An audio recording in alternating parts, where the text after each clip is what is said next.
Plant kingdom chapter ख़त्म हो गया है, लेकिन अक्सर एक सवाल उठता है, ज़्यादातर लोगों को क्लियर होगा लेकिन हो सकता है कि आपको ना क्लियर हो कि सर स्पोरोफाइट और गैमेटोफाइट ये दो वर्ड लगातार आते हैं। गैमेटोफाइट एक ये शब्द है और एक शब्द है स्पोरोफाइट। इन दोनों का मतलब क्या है? कई बच्चे पूछते हैं। नॉर्मली तो क्लियर है आपको। देखिए क्या है ना कि यहाँ पे एक वर्ड दोनों में एक जो सफिक्स है कॉमन है, फाइट।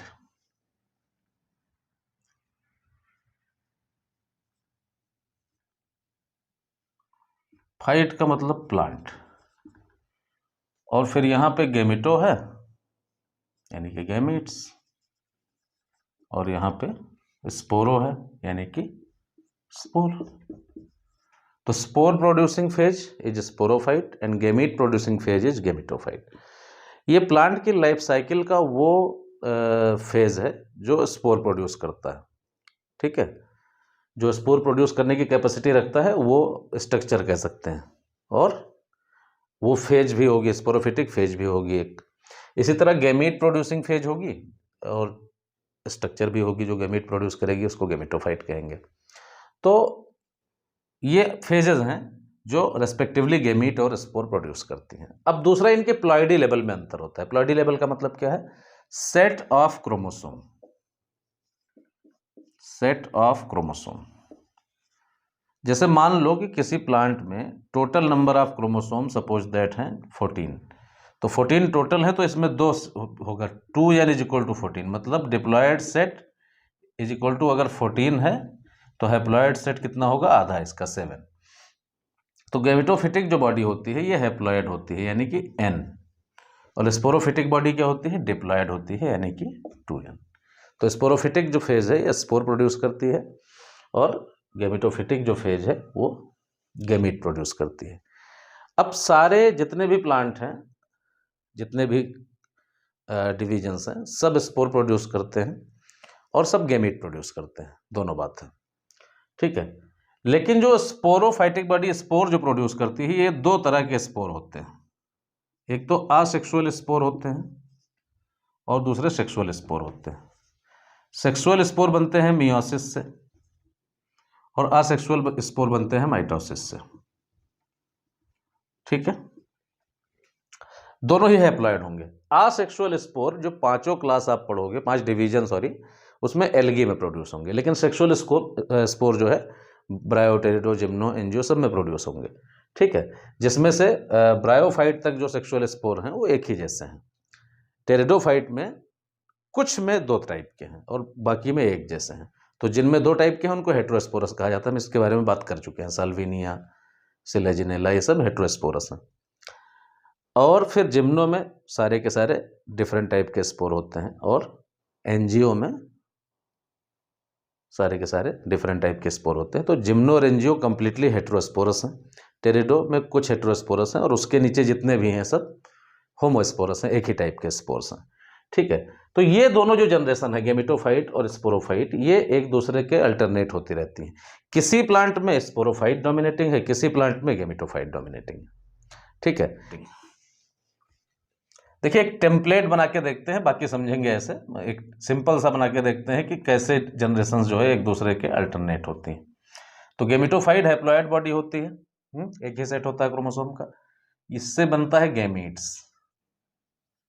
और गैमीट्स का कितने टाइप के बनेंगे? 2 टाइप के, मेल एंड फीमेल। ये गैमीट आपस में फ्यूज होंगे, इसको कहेंगे फर्टिलाइजेशन, फ्यूजन को कहेंगे। और फर्टिलाइजेशन के बाद क्या बनेगा? जाइगोट बनेगा। ठीक है, अब जाइगोट से एम्ब्रियो बन भी सकता है, नहीं भी बन सकता है, डिपेंडिंग ऑन द क्लास। जैसे कि एल्गी में एम्ब्रियो नहीं बनेगा, डायरेक्ट मियोसिस हो जाएगी, और जो ब्रायोफाइट में है एम्ब्रियो बनेगा, फिर स्पोरोफाइट बनेगा, फिर उसके अंदर मियोसिस होगी। तो हम ये मान रहे हैं कि जाइगोट से क्या बन गया? स्पोरोफाइट बन जाएगा। बीच में एम्ब्रियो स्टेज आ सकती है। ठीक, और स्पोरोफाइट कैसा होगा? डिप्लॉयड होगा। जाइगोट कैसा होगा? डिप्लॉयड होगा। गैमीट कैसे होंगे? हैप्लॉयड होंगे। अब ये स्पोरोफाइट के अंदर मियोसिस होगा। अब मियोसिस का पैटर्न भी हर जगह अलग अलग होगा, ध्यान रखिएगा। मियोसिस के बाद क्या बनेंगे, स्पोर्स बनेंगे, और यहाँ पे जो स्पोर्स बनेंगे वो सेक्सुअल स्पोर्स होंगे, क्योंकि यहाँ पे मियोसिस से बन रहे हैं। ये स्पोर्स कैसे होंगे, हैप्लॉइड होंगे, और इनके जर्मिनेशन से फिर से गैमीट बन जाएगा, जो कैसा होगा, हैप्लॉइड होगा। अब यहाँ पे ये जो स्पोरोफिटिक फेज है ये लॉन्ग भी हो सकती है, जैसे मान लो जाइगोट के बाद एम्ब्रियो बने, एम्ब्रियो के बाद स्पोरोफाइट बने, तो ये डिपेंड करता है प्लांट की क्लास कौन सी है। जैसे हम अगर एल्गी की बात करें, अब क्लासेस भी देख लेते हैं, या फिर इस मोर अप्रोप्रिएटली डिवीजन कहेंगे। एल्गी में ज़्यादातर एल्गी में, कुछ एक्सेप्शन को छोड़ दें, तो जो मेन फेज है एल्गी में वो है हैप्लॉइड, यानी कि गैमेटोफाइट। ये मेन फेज है किसमें, एल्गी में। स्पोरोफाइट थोड़े टाइम के लिए जाइगोट के फॉर्म में आती है। दूसरा है ब्रायोफाइट। ब्रायोफाइट में भी जो मेन फेज है वो गैमेटोफाइट है, हैप्लॉइड फेज है। और स्पोरोफाइट जो है वो डिपेंडेंट है किस पे, डिपेंडेंट ऑन गैमेटोफाइट। ब्रायोफाइट में क्या है, स्पोरोफाइट डिपेंडेंट है किस पे, गैमेटोफाइट पे। ठीक है, तो आप ये अगर मेन ना भी कहो तो ये आप कह सकते हो कि स्पोरोफाइट गैमेटोफाइट पे डिपेंडेंट है। दोनों फेजेज आती हैं, कौन फेजेज आती हैं, दोनों फेजेज आती हैं। तो आप ये कह सकते हो कि इसकी जो लाइफ साइकिल है वो हैप्लोडिप्लॉन्टिक है, मतलब हैप्लॉइड फेज भी आती है और डिप्लॉइड फेज भी आती है। अब दूसरा केस है टेरिडोफाइट। यहां पे स्पोरोफाइट और गैमेटोफाइट ये इंडिपेंडेंट होते हैं, एक दूसरे पे डिपेंडेंट नहीं होते हैं। ठीक है, किसमें, टेरिडोफाइट में इंडिपेंडेंट होते हैं। तो यहां भी दोनों फेज आ रही हैं, तो ये भी हैप्लोडिप्लॉन्टिक है।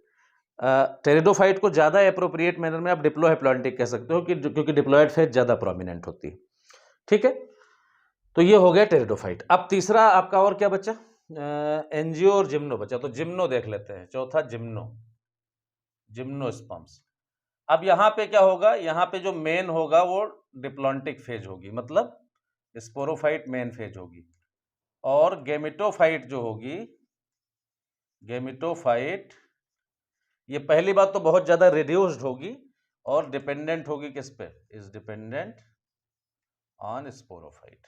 ठीक है, तो गैमेटोफाइट स्पोरोफाइट पे डिपेंडेंट होगी और बहुत ज़्यादा रिड्यूस होगी। और पांचवा है एंजियोस्पर्म्स। एंजियोस्पर्म्स में भी यही होगा, मेन जो होगी वो स्पोरोफाइट होगी और गैमेटोफाइट जो है उस पर डिपेंडेंट होगी। मेन फेज क्या है, स्पोरोफाइट, और गैमेटोफाइट इसमें और ज़्यादा रिड्यूस होगी और डिपेंडेंट होगी। Gametophyte is dependent on sporophyte. तो ये कुछ मतलब ब्रीफ अकाउंट हुआ गैमेटोफाइट स्पोरोफाइट का। हम ऑलरेडी हर क्लास में इस बात को डिस्कस कर चुके हैं। जिन बच्चों को ये कॉन्सेप्ट बिल्कुल नहीं क्लियर था उनके लिए ये उपयोगी है। ठीक है, तो बस इतना ही स्पोरोफाइट गैमेटोफाइट में। Thank you so much.